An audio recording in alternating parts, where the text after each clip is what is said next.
The market is not the problem. Government and industry players say global demand for coffee and cocoa is strong. The real gap lies at the base of the value chain, helping farmers produce consistently, preserve quality, and access the money and infrastructure needed to wait for better prices.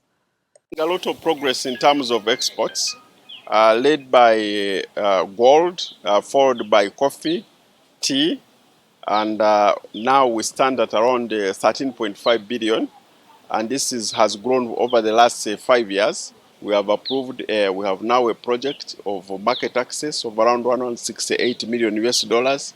We are supporting them by building infrastructure, securing markets for them, East Africa, Africa, and Europe and Asia.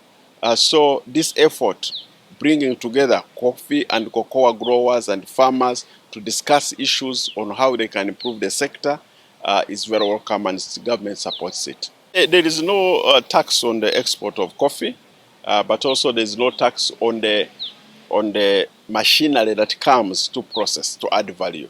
Yeah, so these are some of the incentives that we give our people. And of course, if you are involved in processing and you are in an industrial park, you access and you invest a certain amount of money for, I think locals is 5 million US dollars, then the foreigners 10 million US dollars, you're able to get an extra incentive of 10-year tax holiday.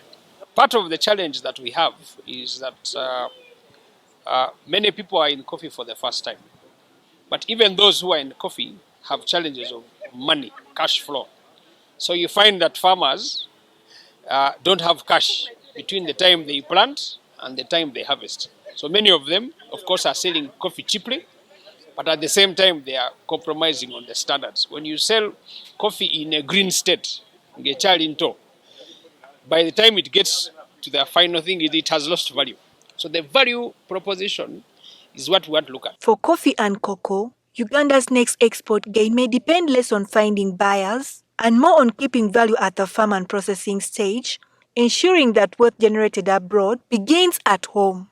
Ndagire for NTV.